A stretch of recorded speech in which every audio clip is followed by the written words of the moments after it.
começar com o seu comentário, Dom Severino, né? Como foram esses últimos dias, a expectativa e agora com o novo Papa, o nome que foi escolhido? Né? Certo.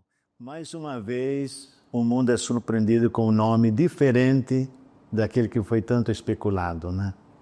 Agora nós temos um Papa norte-americano, mas diria com a mobilidade sul-americana, porque ele teve o grande trabalho dele como bispo também na diocese de Chiclayo, no Peru, fica no noroeste do Peru. Um agostiniano que agora Papa, é o primeiro agostiniano Papa, né? E pela primeira impressão é sempre de esperança. Quando ele saúda pela paz, ao mesmo tempo ele retoma as falas fortes de Francisco, construir pontes, não muros. Ele é um Papa também missionário, quer dizer, um homem, um bispo que era considerado no Peru o bispo missionário. Isso nos dá esperança para que o mundo precisa de hoje de verdadeiros missionários. Como os discípulos de Jesus foram os grandes missionários do Pai. Até nós colocamos que Maria, a mãe de Jesus, é a grande missionária do Pai. Então isso nos traz uma esperança muito grande para que também possamos dar continuidade a toda essa igreja que busca a renovação, o diálogo num mundo tão conflitivo. Isso ele deixou expresso na fala dele, quando ele insiste em buscar o diálogo, não ter medo, nós todos somos filhos de Deus, e quando estamos com Deus não precisamos ter medo. Então foi uma mensagem, a primeira mensagem dele de otimismo, de encorajamento. Isso acalenta o nosso coração, o coração do mundo todo. O mundo precisa de paz. E ele insistiu muito numa paz que vem de Deus, não qualquer paz. Não é aquela paz que a gente fabrica, mas a paz como dom de Deus. Essa foi a fala forte que eu considerei no primeiro pronunciamento dele, né? Você pode explicar sobre a ordem augustiniana, isso? Que ele é augustino? Ele é da ordem agostiniana, que eles têm toda uma ordem bastante forte na igreja, né? Que tem uma grande dimensão da vida. Eles têm a vida contemplativa e também a vida ativa, né? Dentro de uma dimensão missionária, como também aqueles que buscam uma vida mais contemplativa da oração e meditação, né? E ele, pela dimensão missionária, é aquele agostiniano que é missionário, aquele que põe os pés no chão, aquele que caminha levando a paz para o mundo. Não, o senhor acredita que Leão XIV, por essas falas mais fortes, seguindo aqueles preceitos que Francisco também seguia, você acredita que daqui para frente a igreja possa mudar algo, ou algo possa ser mudado, ou deve seguir os mesmos preceitos que Papa Francisco já tinha falado sobre essa união das religiões? Agora me surpreende o nome, Leão XIV. O Leão XIII, que fez a virada do século XIX para o século XX, 1890 para 1900 e pouco, foi o primeiro Papa que faz uma encíclica sobre sobre questões sociais. Então ele fala o primeiro Papa que se preocupa com o mundo social. E agora ele pega o nome também, né, o Leão XIV. Então aqui eu daria de ter uma esperança e ao mesmo tempo uma expectativa que ele dará continuidade essa igreja que é de Cristo. Então a continuidade sempre tem que ser essa. A primeira fala é a continuação de Jesus Cristo, mais o jeito de Francisco de Assis, o jeito de Leão XIII. Isso então eu creio que daria uma sequência de uma igreja que continua buscando anunciar o Evangelho no mundo conflitivo e muito atento às questões sociais. Só mais uma pergunta. O que o senhor achou sobre o interesse do mundo no acompanhamento de mais um conclave, né? Milhões de pessoas acompanhando no mundo todo, o Brasil também, interesse no Brasil? Sim. Isso é interessante, mostra que o líder legítimo do mundo é o Papa.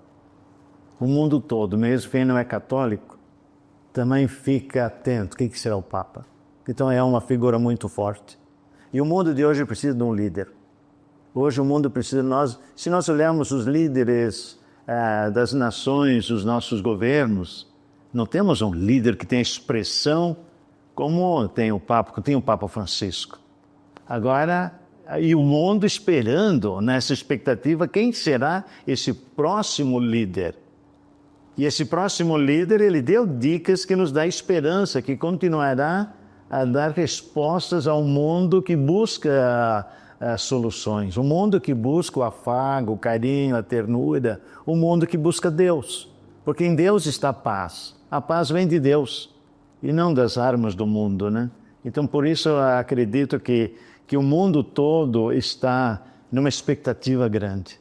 Então, faz sentido que o mundo todo fica voltado para Roma, olhando aquela fumaça por daquela janela e o homem não sai para aparecer, de repente aparece o Papa, um americano com uma grande missão na América Latina, e ele também é responsável pelo dicastério dos bispos em Roma, que foi nomeado em 2023. Então ele tem um trânsito muito grande junto ao dicastério em Roma, que são aqueles grupos, eu diria aquelas secretarias, para a gente entender que tem as mais diversas dimensões de atividades e frentes de ações no Vaticano, né?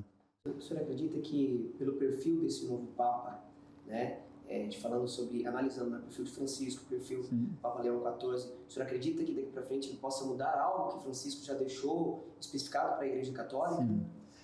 Eu acredito que será uma continuidade. Será uma continuidade, talvez alguns momentos, talvez um pouco mais conservador, mas eu acredito que na essência não vai mudar, não. Pelos termos que ele utilizou. Ele utilizou muitas vezes o termo da paz, ele repetiu aquele não ter medo, ele insistiu caminhar junto a sinodalidade, o sínodo. Então, os termos fortes do Papa Francisco ele utilizou.